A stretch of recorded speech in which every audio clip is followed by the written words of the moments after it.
Valdilson está lá, descansando, uma merecidas férias, né? E pediu para que eu estivesse aqui, cobrindo ele aqui hoje, com bastante alegria para mim, né?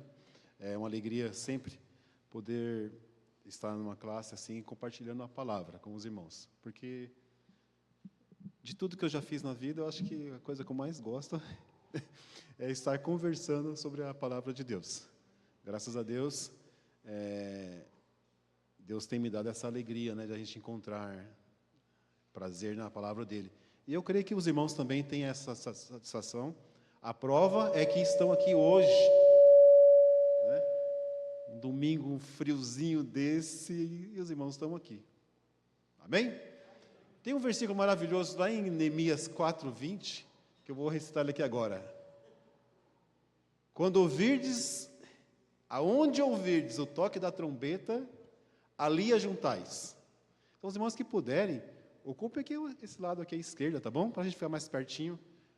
E quiserem também, né? Não obrigo os irmãos, mas seria muito bom, assim, nas aulas, ficarem assim mais juntos, para a gente poder ter um debate melhor, ficar mais... Até o irmão que vai levar o microfone para quem quiser participar, ficar mais perto e ele poder ter uma dinâmica mais tranquila, né?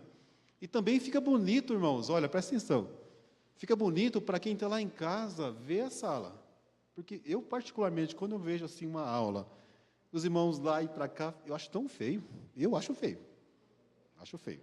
eu acho que isso ficaria muito bonito, é muito mais bonito para quem está em casa ver assim, e também é bonito e bom para todos participarem melhor, e fica até mais assim, mais um negócio mais aconchegante, mais humano, né? Não é verdade? Irmãos, tem aquele texto que nós elegemos como divisa da Escola Bíblica Dominical, que está lá em Romanos 15:4, que diz o que mesmo? Pois tudo que no passado foi escrito, o ensino foi escrito, a fim de que pela paciência e pela consolação das Escrituras tenhamos esperança. Irmãos, esse texto tem sido para mim assim um paradigma, né? um olhar, um prisma, assim, um óculos, que a gente, sempre que eu vou ler agora a Bíblia, eu sempre olho por esse versículo. Tudo que está ali tem assim o propósito de nos ensinar, de trazer ensinamento para nós. E foi escrito com essa finalidade, está lá, o apóstolo fala isso, né? Foi escrito com essa finalidade, para que pela paciência e pela consolação das Escrituras tenhamos esperança. É maravilhoso isso? A gente sempre olhar que a Bíblia tem essa preocupação de desenvolver a esperança em nós. Então, quando a gente se reúne aqui para estudar um texto de Estevão, na verdade, o que Deus está querendo desenvolver em nós? A esperança. É fantástico isso, para mim, na minha visão. Então, tudo que ela foi escrito, tudo que no passado foi escrito, para o nosso ensino foi escrito, a fim de quê? Com essa finalidade, de desenvolver em nós a esperança. Então, toda vez que a gente lê um texto da Bíblia, é Deus querendo desenvolver em nós a esperança, porque parece que nós somos seres que não vivemos sem esperança. Eu tenho essa visão, né? Parece que a Bíblia também tem essa preocupação, mas pode ser a minha visão, mas eu acho que os irmãos entendem também dessa maneira. Eu estou muito feliz, porque com a classe dos jovens da nossa igreja, a gente tem tido uma frequência, assim, a meu ver, muito boa. Tem domingo, a gente tem 12 jovens aqui reunidos na sala, né? Domingo passado a gente teve 8, tem 10, 8, 10, 12. Então, graças a Deus, eu estou assim, achando eles muito participativos, eles estão bem interessados. A gente está promovendo também lá um concurso entre nós, que vai trazer algumas recompensas, né, futura, mas eles têm se motivado bastante, sobretudo, irmãos, na memorização de texto da Bíblia, né? Tem uma tarefa, eles estão entregando textos memorizados, para mim isso aí tem sido extraordinário. Bom, nosso tema hoje, como já foi dito, os irmãos sabem, é Estevão. Vou pegar aqui o material.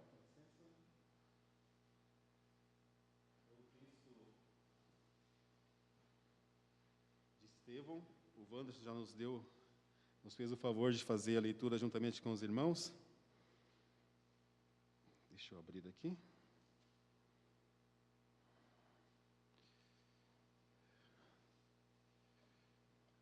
E eu não baixei ele. Será que vem? Downloads. Vem, plano de aula 6/7. Baixei sim.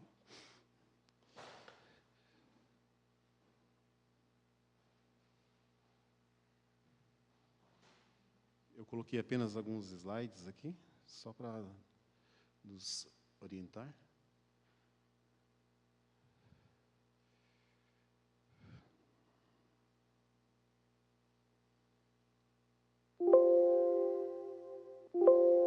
Rebeca, você pode dar uma avançada para nós aí, por favor? Eu usei um slide diferente do que a Rebeca fez, tá? Que era da própria editora.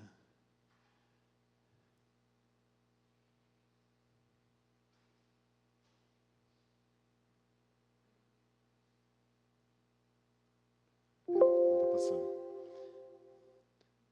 Dá para avançar? Não está avançando? Então vamos lá. Irmãos, o tema da aula de hoje é Estevão. O título dessa aula é Estevão, um homem cheio do Espírito Santo. Foi? Beleza? Pode passar, por favor? E mais um. O texto base é esse que nós lemos, está em Atos 6, de uma série, lembro até o 15, né, parece, depois do 7, o texto base, na verdade, é Atos 6 e 7, o texto completo. O alvo dessa lição, mostrar pelo exemplo de Estevão que pessoas cheias do Espírito Santo apresentam características nobres e deixam suas marcas no mundo. Ao final dessa lição, você será capaz de saber, compreender que pessoas habitadas pelo Espírito Santo apresentam características que as distinguem. Motivar-se a buscar vida cheia do Espírito e, pela presença do Espírito na própria vida, influenciar positivamente outras vidas. Esse é o alvo da lição: saber, sentir e agir. Pode passar o próximo, por favor? São poucos slides. Mostrar pelo exemplo de Estevão que pessoas cheias do Espírito Santo apresentam características nobres e deixam suas marcas no mundo. Eu vou fazer aqui uma introdução sobre quem é Estevão. Eu fiz um apanhado geral dentro de Atos 6 e Atos 7,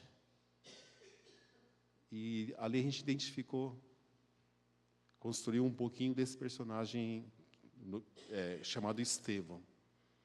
E é maravilhoso, né, quando a gente pega assim textos da Bíblia para investigar, e você descobre assim coisas tão grandiosas, né, como a gente tem feito no estudo de vidas, dessas biografias que a gente tem feito. E para mim também foi uma grande descoberta ver esse homem tão maravilhoso, esse homem de Deus, Estevão, e que Deus colocou ali para servir como exemplo para nós, né? E através da vida dele, nos motivar e ter a esperança maior em nossa vida.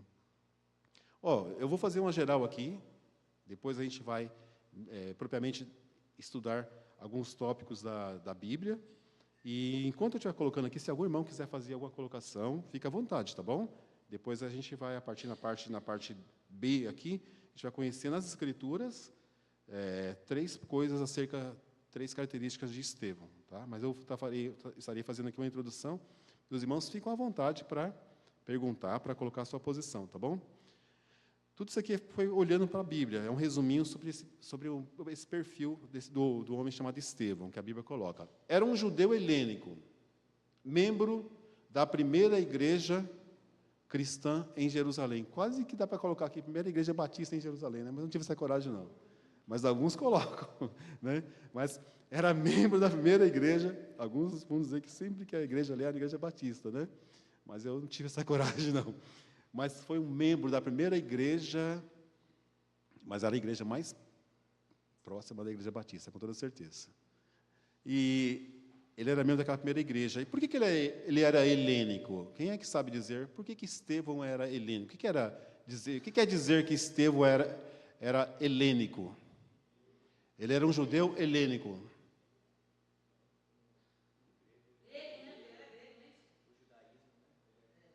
Isso, exatamente, é isso aí. Era um judeu, porém de origem grega, né? Era um judeu conhecido judeu da diáspora, que é aqueles judeus que foram espalhados pelo mundo, e assim o judeu ainda é assim até hoje, né, irmãos? Não sabem disso. Todo lugar do mundo tem judeu habitando por conta da diáspora, que foi aquela dispersão. Os judeus sofreram 3 grandes dispersões, né? A de 721, com a invasão assíria, 586 para a invasão babilônica e por volta de 70 ali pelos romanos. Então, isso fez sempre que isso impulsionou eles pelo mundo afora. E, como a gente lê em Atos, no dia de Pentecostes, tinha judeus de toda partes ali. E muitos desses judeus que vieram ficaram. E esses judeus, e Estevão provavelmente era um deles, porque ele é conhecido como um judeu helênico. Era um judeu da diáspora. Tá? E o nome dele também, esse nome Estevão, é um nome grego, não é um nome hebraico. É um nome grego, que significa, quem sabe, que significa, quem pesquisou isso aí? Riqueza ou coroa. Muito bom. Então, os irmãos já vieram com a informação, obrigado aí pela ajuda. E ali no momento de tensão na igreja de Jerusalém, ele foi escolhido como diácono para ajudar. Eu quero fazer uma pergunta aqui. Olha, aqueles homens ali, eles foram escolhidos com qual finalidade? Mas qual era o problema que estava acontecendo mesmo ali na igreja?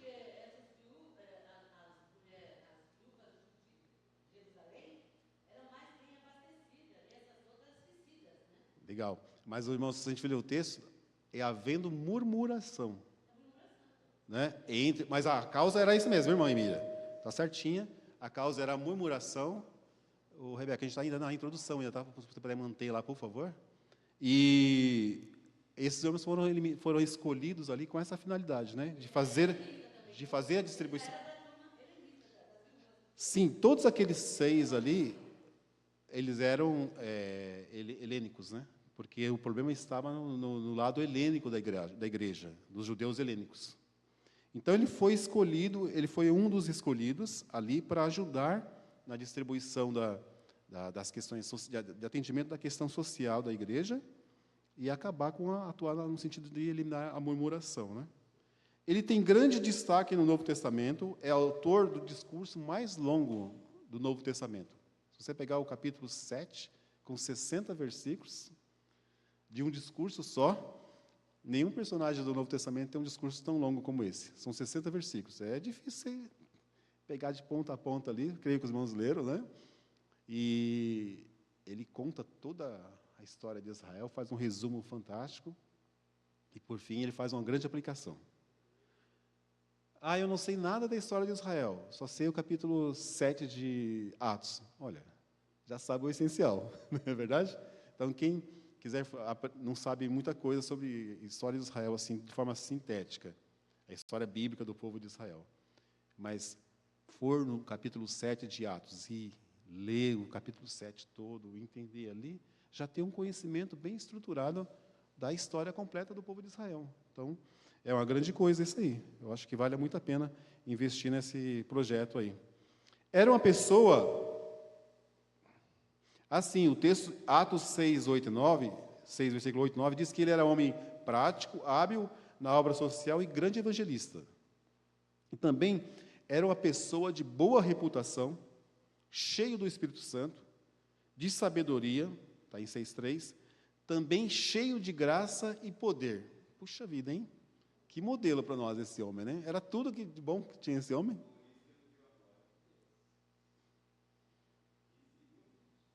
Então, Estevão era uma pessoa assim, realmente um protótipo, um modelo de fé.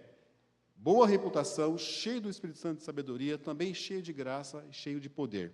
Está em Atos 6,3 e Atos 6,8. Ele foi assassinado em Jerusalém por volta do ano 31, 36, aproximadamente, após sofrer um apedrejamento coletivo. Está em Atos 7, 58. Tornando assim o primeiro mártir da igreja cristã. Quem é que pode nos ajudar aqui com essa palavra mártir? Quando você fala assim, mártir, o que significa originalmente essa palavra mártir?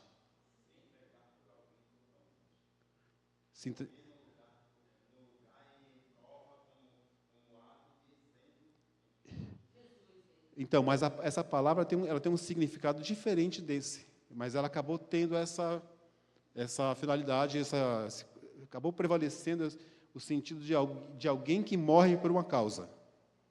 Mas o significado dessa palavra, quem sabe dizer? Pastor, nos ajuda aí, pastor. Passa a vez? Testemunha. Testemunha. Então, a palavra mártir, ela significa testemunho. Testemunha. Então, de tanto ele testemunhar de forma ativa, ele morreu. Não renunciou, mas ele testemunhava Cristo, né? Então,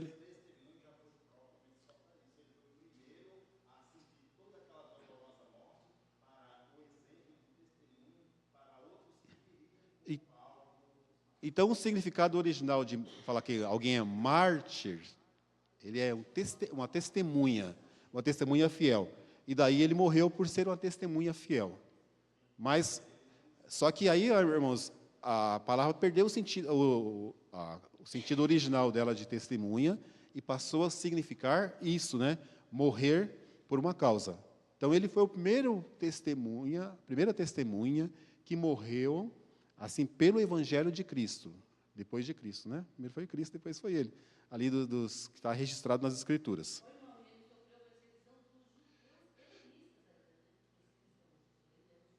Sim, é a turma dele, né? De onde ele saiu? Então ele era um cristão judeu. O pastor, irmãos, uma coisa assim que o pastor tem nos ensinado aqui nas pregações dele nos últimos 7 domingos, que ele me informou que era 7, pensei que tinha sido 6, né? Ele falou que era 7, é essa ideia de que a igreja cristã ali, e por um bom tempo, era uma igreja composta de judeus apenas. E é bacana quando a gente viu a história de Barnabé, e a gente vai ver aqui também, que com essa perseguição que ocorreu devido à morte de Estevão, esses judeus saíram pregando o evangelho, chegaram até a Antioquia, e alguém ali em Antioquia, um desses, resolveu pregar aos gregos, aos gentios. Então, foi pela primeira vez ali, alguém teve a ousadia de pregar para o gentil o evangelho. Mas até então, por quê? Porque pensava que o evangelho era só para os judeus. E tinha essa mentalidade mesmo, de que era só para os judeus. Depois é que Deus abriu a mente deles e eles foram entendendo que era para todo mundo. Mas a igreja ali era uma igreja de judeus, né? Então, é muito interessante, muito importante a gente ter essa visão e como que essa questão da fé, ela foi expandindo até Deus, até ela tomar o corpo, né, a dimensão que Deus tinha proposto desde o início, que era alcançar os gentios também. Em cumprimento das profecias de Abraão, né? Em ti serão benditas todas as nações. O pastor está insistindo nisso aí, tem 7 domingos, né? E a gente está aprendendo, né?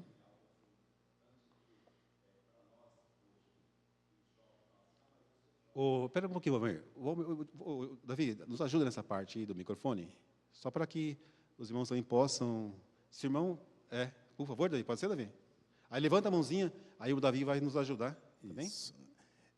Tem uma importância também que para hoje, os jovens, né, que falam assim, eu não vou ser... Eu até falei essa semana para o meu filho, os jovens necessitam dar cabimento para Deus trabalhar em vossas vidas. Porque Estevão era muito jovem, ele poderia ter abrido mão, falar, não, eu quero viver, eu não quero testemunhar, entendeu? E ele só tinha 29 anos, diz a história, né? Entre 29, mais ou menos isso, 29 anos. E, no entanto, ele não abriu mão de testemunhar que Deus, que Jesus o livraria a ele, não daquela morte de apedrejamento, mas ele saberia onde ele iria morar. Foi um grande testemunho. Ele era um crente muito fiel e entendedor das Escrituras, compreendeu perfeitamente o que era o Evangelho e se dispôs a ir até as últimas consequências por ele. A gente viu que Estevão era boa reputação, cheio do Espírito Santo, de sabedoria, e também cheio de graça e de poder.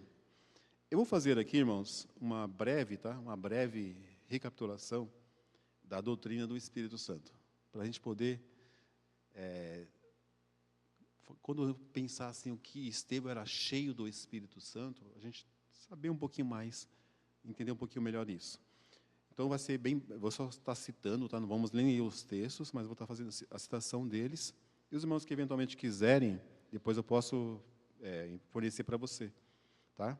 Em João 14,16, Jesus prometeu que o Espírito Santo habitaria os crentes em caráter permanente.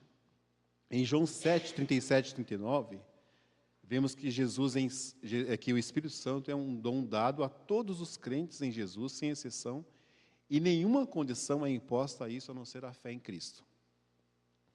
Em Efésios 1:13, é ensinado que o Espírito Santo é dado no momento da salvação como um selo. Efésios 1:13. Gálatas 3:2 também enfatiza a verdade de que o Espírito Santo é recebido quando se crê pela pregação da fé. 1 Coríntios 1:22 e Efésios 4:30 mostra que o Espírito Santo é dado aos crentes como garantia de propriedade e também garantia de sua futura glorificação na volta de Cristo. É o selo. Propriedade e garantia de retorno. Efésios 5:18 é aqui que é a coisa de Estevão, que ele já praticava isso, e Paulo ensina depois. Efésios 5:18 ensina que devemos deixar-nos ser cheio do Espírito Santo, de tal maneira que ele possa nos possuir totalmente e, nesse sentido, ficarmos pleno dele. Então, quando o texto fala que Estevão era cheio do Espírito Santo, Paulo mais adiante ensina, enchei-vos do Espírito Santo. Ali é voz passiva, deixai-vos ser enchido pelo Espírito Santo. Então, olha que interessante,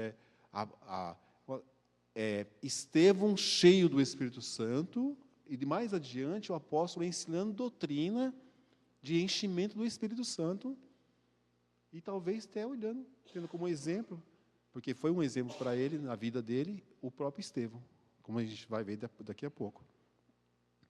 Então, Efésios 5:18 é muito importante nessa questão da gente entender esse enchimento do Espírito Santo. E lá é importante a gente observar que é deixai-vos ser cheio do Espírito Santo. É voz passiva ali.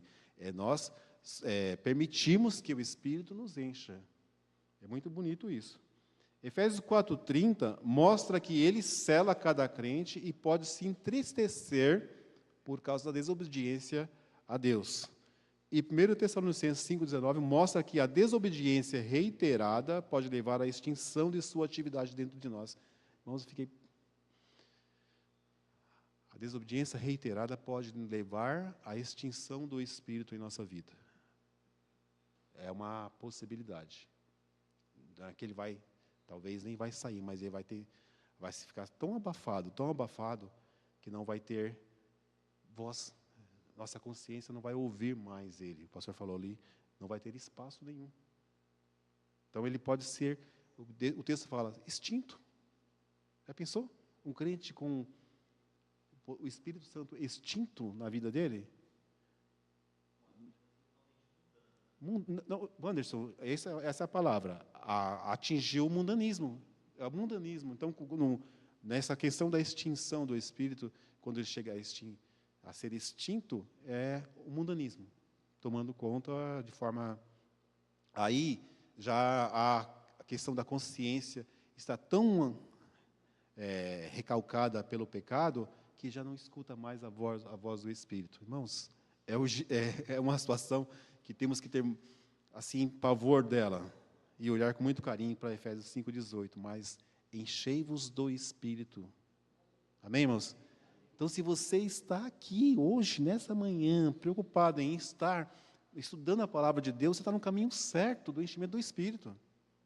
Irmãos, por isso que a nossa preocupação em estudar a palavra de Deus e estar aqui na igreja ouvindo as pregações, os cânticos, tudo isso é a coisa nossa que temos que fazer para deixarmos nos ser cheios do Espírito. Então, e Estevão era um homem cheio do Espírito. Isso é bacana, a gente ouvir assim, tá? Pensar dessa maneira, que ele era um homem cheio do Espírito. E devemos lidar imediatamente com o pecado em nossa vida e assim renovar nosso compromisso em estarmos cheios do Espírito e por ele ser guiado. Então, praticamente, isso aqui já é uma conclusão do nosso estudo de hoje, mas é importante a gente entender essa questão que o texto fala, mas Estevão era um homem cheio do Espírito.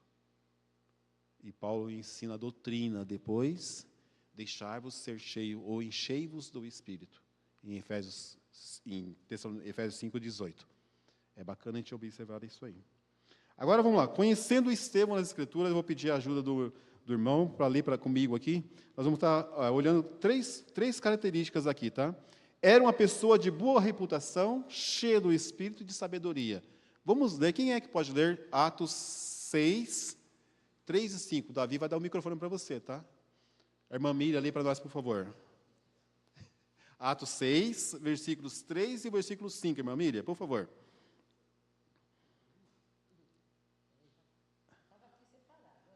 Ela levantou a mão e agora vai baixar ali, ó. Versículos 3 e 5. Então nós vamos ver, vamos pedir aqui, um minutinho só, por favor. Irmã Rebeca, você pode dar um enter para nós aí, por favor? Para mudar. Isso, era uma pessoa de boa reputação, cheia do Espírito e de sabedoria. Atos 6, versos 3 e 5. Só os dois versículos, né? Só os dois versículos. Mas, irmãos, escolhei dentre vós 7 homens de boa reputação, cheios do Espírito e de sabedoria, aos quais encarregamos desse serviço. O parecer agradou a toda a comunidade e elegeram Estevão, homem cheio de fé e do Espírito Santo, Filipe, Prócoro, Nicanor, Timão, Parmenas e Nicolau, prosélito de Antioquia. Obrigado, irmã Miriam. Irmãos, essa listinha aí desses homens, apenas Estevão e Filipe, eles têm prominência assim, no Novo Testamento. Os demais, não se sabe exatamente o que eles fizeram, não ficou registrado, mas Filipe e Estevão, eles fizeram coisas proeminentes. Qual é a primeira característica aí que esses homens deveriam ter? A primeira característica? Boa reputação. E a segunda? E a terceira? Sabedoria. Irmãos, normalmente, tá? Quando a gente vê uma lista assim, de alguma coisa que vai ser numerada no Novo Testamento, por exemplo, aqui a gente tem uma listinha, né? Reputação, cheio do Espírito e cheio de sabedoria. Normalmente, eles colocam em ordem assim, de importância. Não é isso? De importância. Eu fiquei pensando, puxa vida, por que a reputação veio na frente, né? Puxa, mas cheio do Espírito é uma grande coisa, a gente viu aqui agora, né? Mas eles queriam escolher ali aqueles homens, porém, na listinha dele, o apóstolo, quem cria esse critério aí são os apóstolos, né? Eles que criam esse critério. Olha, tem que ser boa reputação, cheio do Espírito e cheio de sabedoria. E me ajudem aqui, por favor. A irmã Alexandra, que ela confirmou ali. Irmã, o que você entende por reputação? Vamos pensando aí, para depois a gente ajudar aqui a irmã Alexandra, tá? Reputação. Porque a característica que aqueles homens deveriam ter é ter boa reputação. É um bom testemunho. Bom testemunho. Mas aos olhos de quem? Da comunidade. Isso, irmã. Isso aí. Bacana. Irmãos, Valmir quer completar ali, o Davi? Boa reputação, Valmir. O que você entende por boa reputação? O que você quer completar? Boa reputação envolve tantas coisas, irmão, na vida, principalmente do homem que se chama diácono, do homem que representa Deus. Porque a boa reputação envolve o bom pagador, o bom marido, na sociedade, o bom exemplo, parte de tudo isso. A palavra de Deus fala todos esses apretextos e essas figurinhas boas para uma boa escolha de um diácono. Então, todas essas respostas. Isso, Valmir, já continua com o microfone, por favor. O Valmir falou que aqueles homens, o trabalho deles era para ser líderes na igreja, né? Boa Lógico, reputação. ali está falando de homens, mas Homens.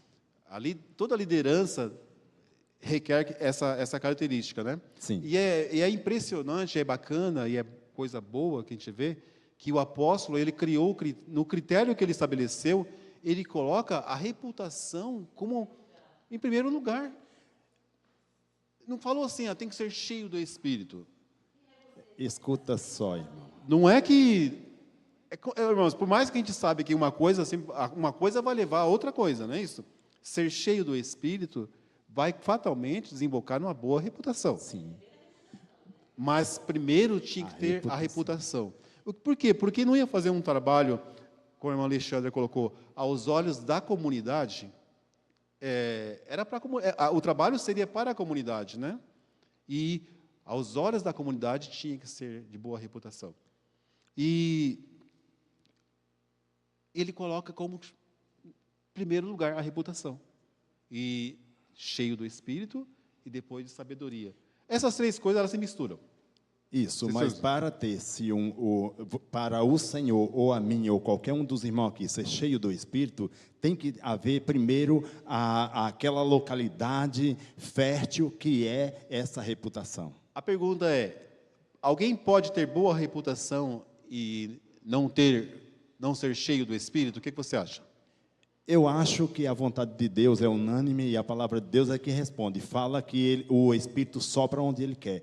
Eu acho que sem uma boa reputação, no meu haver de homem ainda pecador, não poderia haver o enchimento do Espírito Santo. Não, mas peraí, a pergunta é: há pessoas de boa reputação que não têm o Espírito? Sim, pode ser. Sim, o seu vizinho lá que não é crente, por exemplo, é um homem trabalhador, sua vizinha Sim. cuida bem da casa, trabalha. Então, ter uma reputação boa não é assim um pré-requisito que tenha o Espírito. Isso. Mas ter o Espírito Santo é garantia de ter uma boa reputação? Sim. O que você acha, Pamir? Também é Sim, um né? complemento. Exatamente. Então, irmãos, essa questão da reputação, ser a primeira da lista, é por conta desse trabalho que seria prestado à comunidade. Então, não teria como eles elegerem homens ali que não fossem homens que representassem e que fosse bem visto aos olhos da comunidade, né? Exatamente, porque o aval, para nós que ainda vivemos na terra, é nós que damos esse aval. Com Deus você vai se haver após a morte. Isso. Ok, Babi, obrigado aí, viu? E, sim, a irmã Silvia. E hoje, assim, eu acho que tem pessoas que até têm mais reputação do que pessoas que não são crentes, que se dizem crentes, né? Porque a reputação vem sei lá, de ensinamento, de berço, de tudo. Então, isso daí não quer dizer que a pessoa, só porque a pessoa é evangélica, se diz evangélica, que é crente, a reputação é 100%. Não é. E hoje em dia a gente vê muito isso, principalmente de pastores, de membros de igreja, uma reputação péssima. Mas Silvia, você não acredita, não pensa, assim, que por ser crente deveria vir ali na primeira listinha dela ter uma boa reputação? Deveria, com certeza. Essa listinha também não deveria ser uma coisa prática para nosso ver? Também, no dia a dia, exatamente. Então, irmãos, é essencial. Né? Essencial, até por esse exemplo aqui, essa listinha, tirada até do outro contexto, a reputação será a primeira coisa. Como que o mundo, que a sociedade deveria nos conhecer. Crentes, pessoas de boa reputação. Né?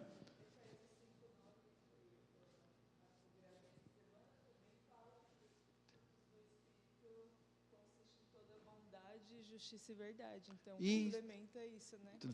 Fala de novo aí, por favor.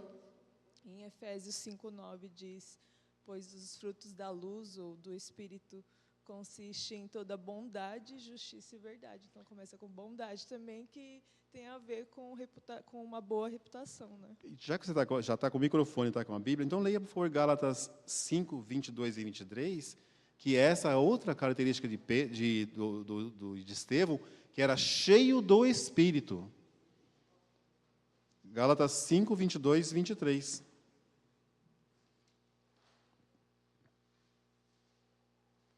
Gálatas Gálatas 5, 22 e 23? Sim. Mas o fruto do Espírito é caridade, gozo, paz, longanimidade, benignidade, bondade, fé, mansidão, temperança. Contra estas coisas não há lei.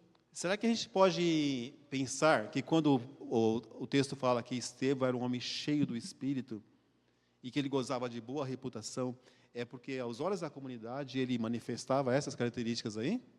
Eu penso que sim. Não é verdade? Então, leia novamente a listinha, por favor, irmãs. Por favor, irmã Elaine. O fruto Fruto do do Espírito. Espírito é caridade, gozo, paz, longanimidade, benignidade, bondade, fé, mansidão, temperança. Então, ele era cheio do Espírito porque ele manifestava essas características que eram fruto do Espírito na vida dele. E isso gerava uma boa reputação a ele, aos olhos da sociedade, da comunidade que ele vivia. A outra característica é que ele era o que? Era de sabedoria. E isso aí, essas características que ele possuía, tornava ele uma pessoa hábil no convívio social, sabia dar soluções e bom encaminhamento nas situações da vida, e fazia isso de uma forma admirável. Todo mundo admirava Estevão, pela habilidade social que ele tinha. Porque ele manifestava na vida dele o fruto do Espírito, esse fruto que o apóstolo ensina mais adiante, que era o fruto do Espírito.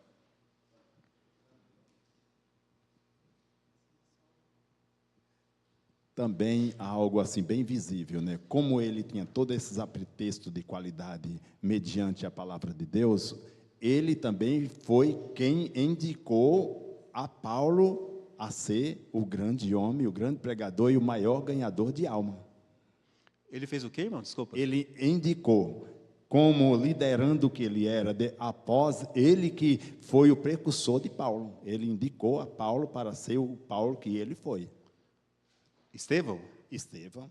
Como que ele fez isso? Ele precisava de um homem que não tivesse o nome justo, mas que tivesse sabedoria para ir à frente após a morte dele. E ele, antes de morrer, ele indicou Paulo como apóstolo Paulo. Bom, a gente precisava entender melhor essa parte aí, mas uma coisa importante que a gente tem que observar, que no aparelhamento de Estevão, quem é que está ali próximo? Paulo Apóstolo também. Paulo. Paulo também. E é legal, lá em Atos 22, 20, o apóstolo Paulo, ele cita isso diante daquela multidão que queria apedrejá-lo ali em Jerusalém. Isso mostra para nós que aquela cena de Estevão sendo apedrejado e Paulo contemplando aquilo ficou gravado na consciência dele. E foi elemento que trabalhou na vida dele para a conversão dele também. Tanto que isso ficou tão marcado nele, que ele dá testemunho depois, dizendo que, olha, quando Estevão estava sendo apedrejado, eu estava lá observando. Então, é bacana ver essa participação. E tinha provas também, né, irmão? Que ele era um deles, porque todos aqueles que foram apedrejá-lo, deixavam ali a sua capa para poder ir apedrejá-lo. E a prova é que logo em seguida, no capítulo 8, já há o desencadeamento da perseguição. Então, eles aproveitaram aquele apedrejamento de Estevão como um estupim para liberar a grande perseguição na igreja. Então, Estevão teve, sim, a participação na conversão de Saulo. Impactou ele de alguma maneira.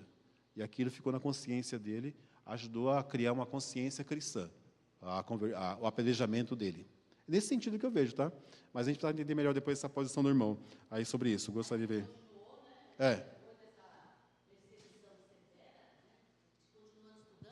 Quem continuou foi pregando foi Filipe, pegou em Samaria. Barnabé foi para Antioquia, né? Sim. Aí o Paulo ficou com Barnabé. Mas depois da perseguição foi Filipe. Filipe foi para uma Samaria. direção e outros foram para... espalharam, né? É isso Exatamente. mesmo. E a Miriam pegou o caderninho dela, marcado lá os apontamentos dela. Muito bom. Então, a gente viu essa questão aí de que Estevão era uma pessoa boa, de boa reputação, cheia do Espírito e de sabedoria.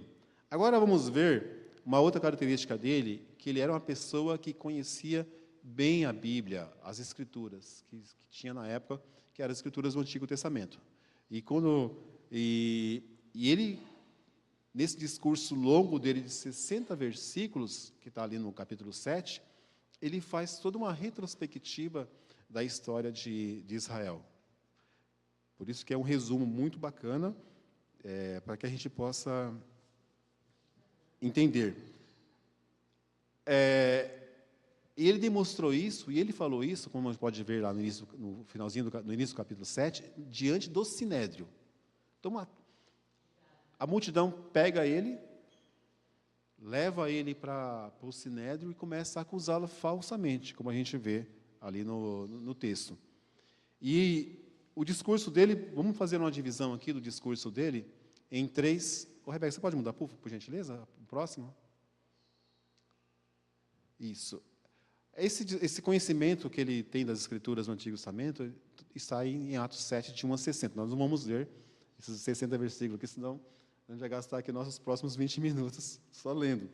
Mas ele falou dos patriarcas, do versículo 2 até 16. Ele falou de Moisés, do 1 até o 43. E ele falou do tabernáculo, do 44 ao 50. Tem mais ou menos essa ordem, aquele discurso dele lá dos 60 versículos. Agora, em sua defesa, irmãos, é interessante, olha, que como ele é uma pessoa sábia, né? Ele está fazendo um longo discurso, mas ele está direcionando o discurso dele para um ponto que ele quer amarrar. É para mostrar que, ao longo da história de Israel, o que predominou sempre ali para os judeus foi a rejeição a Deus. Quando a gente lê o Antigo Testamento, a gente fica impressionado como que, a todo momento, Deus está reclamando, ou um profeta está reclamando, de que eles são desobedientes, são de dura serviço, e que não prestam atenção na palavra de Deus, desde a primeira geração ali, que saiu do Egito. E o que Estevão quer mostrar é que eles rejeitaram Deus no Antigo Testamento, rejeitaram Moisés, rejeitaram tudo que Deus apresentou para eles, e eles continuaram rejeitando Deus, através do Filho dos últimos dias. Então, essa é a linha do discurso de Estevão. Então, vamos ler aqui para mim, Atos 7:1. Observem Atos 7:1. Olha como ele construiu a defesa dele. Atos 7:1. Depois, outro irmão acha Atos 7:27, e depois Atos 7:39, e o 41, 42. E depois 51, 53. Então, por favor, me ajudem aí, por favor. Cada um, vou repetir novamente, tá? 7:1, 7:27, 7:39, o 41, 42 e o 51, 53.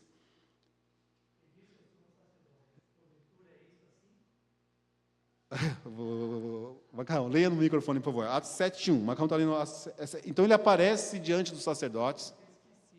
Aparece não, ele é levado diante do sumo sacerdote, onde ele é acusado de blasfêmia contra Moisés e contra Deus. E disse o sumo sacerdote: porventura, é isto assim? Aí a questão a primeira questão é colocada no capítulo 7.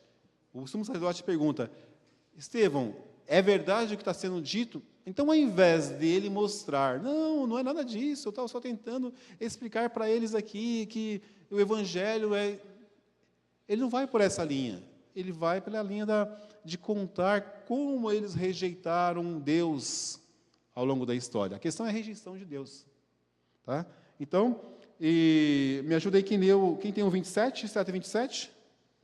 Um deles era, como diz, boca dura, né, o povo, né? Ainda fala assim: mas o que agredia o próximo repeliu, dizendo: quem te constituiu autoridade e juiz sobre nós? É o 7 e 27? 7 e 27. Isso, é lá, nesse caso, eles estão rejeitando Moisés. Quando foi a primeira rejeição, quando Moisés vê 2 judeus se atracando lá no Egito, vai tentar apartá-lo, e ele fala: quem constituiu você, juiz, entre nós? Primeira rejeição, ainda lá no Egito. Foi a primeira rejeição, rejeitaram Moisés, lá no início. Agora, outra vez eles rejeitam Moisés. 39. A quem nossos pais não quiseram obedecer, Antes o repeliram e no seu coração voltaram para o Egito. Olha, irmãos, que impressionante esse texto. Estamos falando acerca de Moisés, de tudo que Moisés estava trabalhando com o povo naquela primeira geração. Eles os repeliram. Olha, eu fiquei impressionado isso aqui, irmãos. No seu coração retornaram para o Egito. Eles retornaram fisicamente para o Egito? Naquele momento? Não. Mas no coração, eles voltaram. Eles voltaram. O texto está falando que eles voltaram para o Egito no coração. Então, eles rejeitaram mesmo Moisés e rejeitaram Deus, rejeitaram o que foi apresentado para eles ali no Monte Sinai. Tá? Então, eles rejeitaram. E Deus os rejeita por causa disso. 41, 42. Quem tem? E naqueles dias fizeram o bezerro e ofereceram sacrifícios ao ídolo e se alegraram nas obras das suas mãos. Mas Deus se afastou e os abandonou a que servissem ao exército do céu, como está escrito no livro dos profetas. Porventura me ofereceste vítimas e sacrifícios no deserto por 40 anos, ó casa de Israel. Deus os abandonou por causa da idolatria, da rejeição a Deus. E aí, irmãos, é importante de observar essa estrutura, tá? Ele quer mostrar para aquelas pessoas, para o sinédrio, tudo reunido ali, que eles são pessoas que rejeitam Deus. Não é uma coisa recente na vida deles, é uma coisa histórica. Historicamente, eles rejeitam Deus. E ele está dizendo, e vocês continuam rejeitando Deus. No 51, 53. Quem tem? Só o pessoal. Do 51 ao 53. Homens de dura cerviz e incircuncisos, incircuncisos de coração e ouvido, vós sempre resistis ao Espírito Santo, assim vós sois como vossos pais. A qual dos profetas não perseguiram vossos pais? Até mataram os que anteriormente anunciaram a vinda do justo, do qual vós agora fostes traidores e homicidas.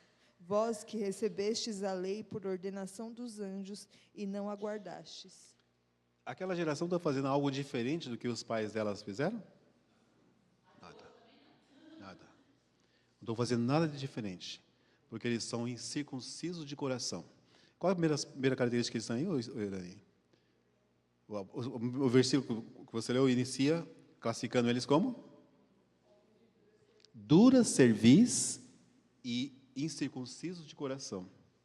Então, aquela geração ali, irmãos, é exatamente a geração semelhante à primeira geração que saiu lá do Egito há mais de quase 2000 anos. Eles continuam rejeitando Deus. E é por isso que eles rejeitaram o Cristo, né? Foram homicidas do próprio Cristo ali, porque eles continuam rejeitando. Então, esse discurso de Estevão é maravilhoso, porque ele tem uma linha. Ele chega nesses últimos versículos fazendo a aplicação de todos aqueles 54 versículos, mostrando que o povo continua rejeitando a Deus da mesma maneira que aquelas gerações. Eles mataram profetas, rejeitaram Moisés, rejeitaram os ensinamentos dos profetas, mataram alguns e rejeitaram Cristo naquela geração.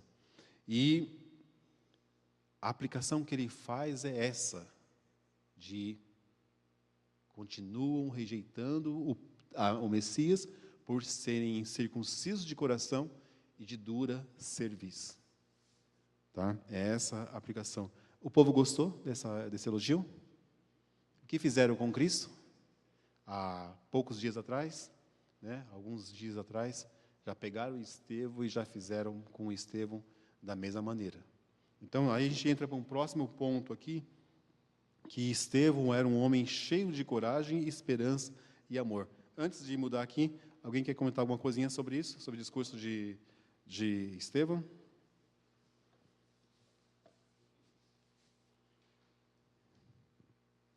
É visível a semelhança da conversa de Estevão com a conversa que Cristo também teve com Pilatos naquele dia.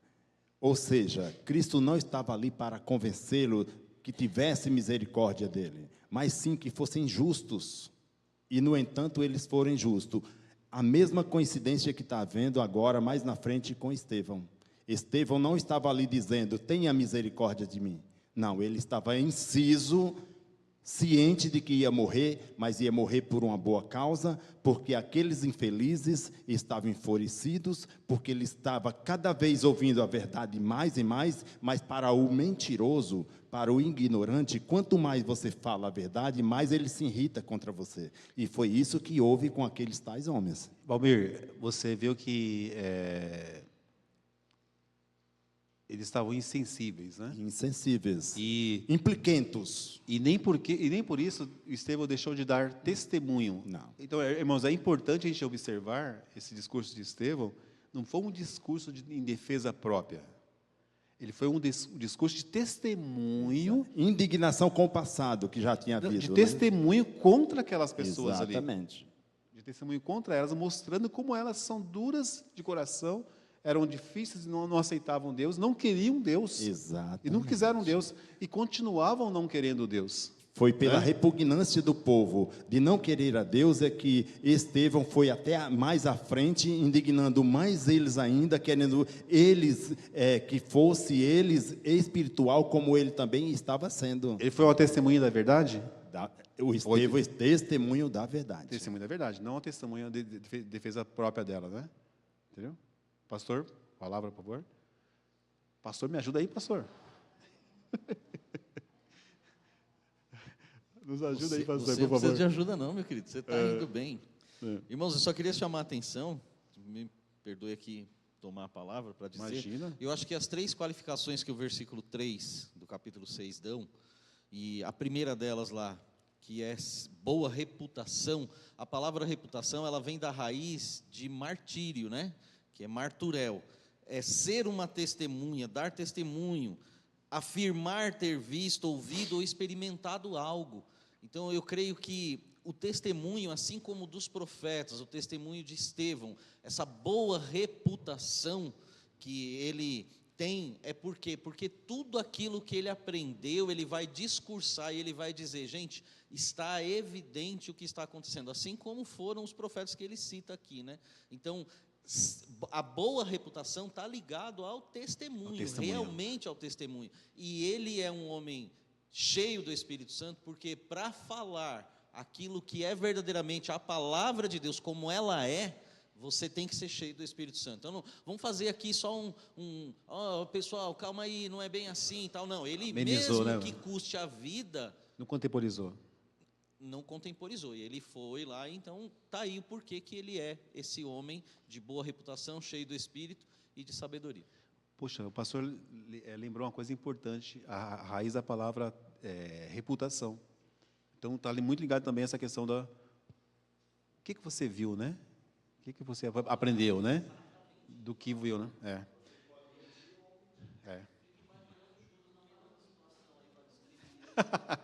Judas, hein? Era o oposto disso, né? Eu vou pedir para o Daniel ler para nós aqui alguns textos para a gente poder avançar aqui nesse ponto. Vou deixar aqui o microfone com ele, tá, Davi? Por favor. Vamos falar, irmãos, que é o ponto 3. Vou pedir para a Rebeca dar um enter aí, por favor. Que Estevão era um homem cheio de coragem, de esperança e amor. Ele tinha essas coisas também. Era um homem corajoso. A prova é que esse discurso dele diante do Sinédrio já mostrou a coragem dele. Mas, mesmo naquele momento ali, ele revelou essas características. Olha, ele manteve, irmãos, o domínio próprio em um momento de grande hostilidade. Ele estava ali, cercado por aquelas pessoas. Se você... eles estavam pelos cães mesmo, que estavam prontos a devorá-lo, né? E ele manteve sobriedade, não perdeu o autocontrole. As pessoas estavam enfurecidas. Imagina ele sozinho ali, sem um advogado, sem lei, sem nada, sem justiça, e ele está ali no meio daquela multidão, sabendo que o desfecho dali não seria muito favorável a ele. Ele tinha essa impressão. E ele manteve o momento, o domínio próprio, no meio da grande hostilidade. Leia para nós o versículo 54, por favor. É do capítulo 7. 54. E ouvindo eles isto, enfureceram-se e em seus corações e rangiam os dentes contra ele. Era hostil ou não era hostil o momento ali? Então, aquele discurso desembocou nisso aí. O pessoal estava rangendo os dentes, era ódio. e ele ouviu aquilo. Aí leia, por favor, os 55 e os 56. E nesse cenário, irmãos, eu acho que isso que é impressionante. Nesse cenário de grande hostilidade, e por ele ser um homem que estava cheio do Espírito e controlado pelo Espírito, ele não entrou em desespero. Deus resgata ele, segura ele. Leia, por favor, Daniel, os 55 e os 56. Mas ele, estando cheio do Espírito Santo, fixando os olhos no céu, viu a glória de Deus e Jesus que estava à direita de Deus, e disse: Eis que vejo os céus abertos, e o Filho do Homem que está em pé à mão direita de Deus. Então, estão rangendo os dentes, estão espumando a boca, tem um monte de chacal em volta dele, e ele está tendo visão naquele momento ali.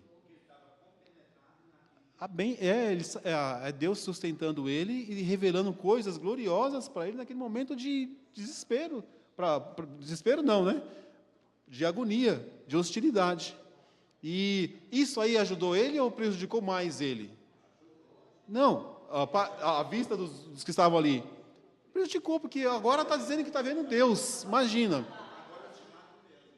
Então, só aumentou a hostilidade. Para ele continuou, aumentou a sobriedade dele, deu força para ele permanecer ali como um Marte, mas para os outros só colocou mais gasolina, só deu mais combustível para o fogo, né?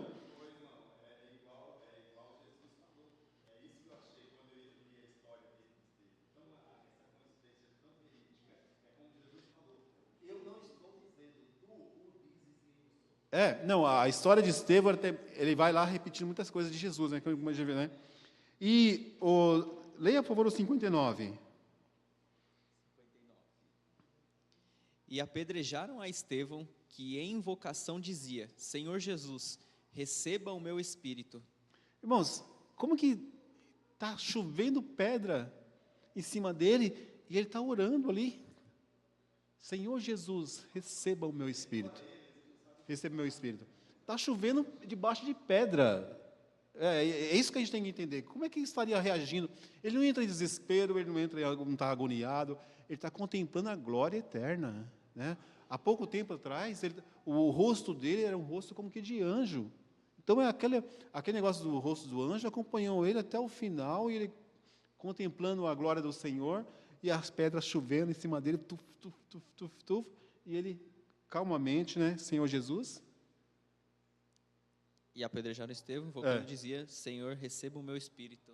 Ele amou, né, irmãos? Assim como Jesus amou até o final, ele também amou até o final. E Atos 7,60, e nos últimos segundos, antes de morrer, ele amou como Jesus amou. Olha que maravilhoso essa semelhança de Estevão com Jesus, né? Como foi que ele fala? 7,60? E pondo-se de joelhos, clamou com grande voz: Senhor, não lhes impute este pecado. E tendo dito isto, adormeceu. Adormeceu.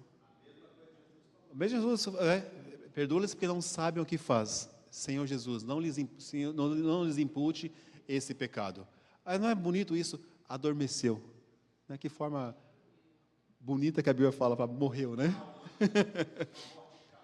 Adormeceu ali, debaixo de pedras, mas contemplando a glória, e a glória de Deus, e irmãos, é coisa diferente isso aí, sabe? Morrer pela glória de Deus, e contemplando Deus, e se alegrando com isso, e pedindo para Deus não imputar aquele pecado àquelas pessoas. É uma coisa maravilhosa. Não, é privilégio. Conclusão, para a gente passar a palavra para o Wanderson. Já finalizando, tá, irmãos? Mas, do que nunca, o reino de Deus precisa que sejamos crentes como Estevão. Foi um homem tão fiel ao Senhor que se dispôs a morrer por ele. Estevão, ele está lá na galeria da fé, Hebreus 11:37. Sua morte foi consequência de ter levado Deus a sério, numa época de estabelecimento da igreja. Sua morte desencadeou uma perseguição de grande impacto na igreja de Jerusalém. Assim como Abel, em Hebreus 11:3 fala isso, mesmo depois de morto, Estevão ainda fala. Irmãos, quando a gente olha aqui, a morte de Estevão desencadeou a perseguição. E essa perseguição espalhou aqueles crentes ali pelo mundo conhecido e chegou até Antioquia. E lá em Antioquia, pela primeira vez os gentios ouviram a palavra de Deus, e é repercutir o que Hebreus está falando mesmo, acerca da morte de Abel. A morte, mesmo depois de morto, ainda fala. Então, Estevão, mesmo depois de morto, ainda falava. Assim como Estevão, temos o Espírito Santo, mas assim como Estevão, precisamos ser cheios do Espírito. Irmãos, essa questão de ser cheio do Espírito é uma coisa necessária para nós crentes, muito necessária. E Espírito nós já temos, porque Deus nos dá esse dom, no momento em que queremos, mas ser cheio do Espírito é uma atividade, que vai depender da nossa atividade. É orando, é confessando, é lendo a Bíblia, é frequentando, é tendo comunhão, é estar cheio com o Espírito. Amém? Vamos orar? Senhor, nós te agradecemos por esses instantes tão preciosos que passamos aqui na Tua casa. Obrigado, Deus, por esse Teu servo, Estevão, que teve uma vida tão abençoada e nos ensina tanto. Por favor, Pai, nos faz ter atitudes semelhantes a dele. Nos coloca no caminho de sermos cheios do Espírito constantemente, para que possamos ser testemunhas fiéis, ser crentes cheios do Espírito e ser de boa reputação. É a nossa oração no nome de Jesus. Amém. Wanderson.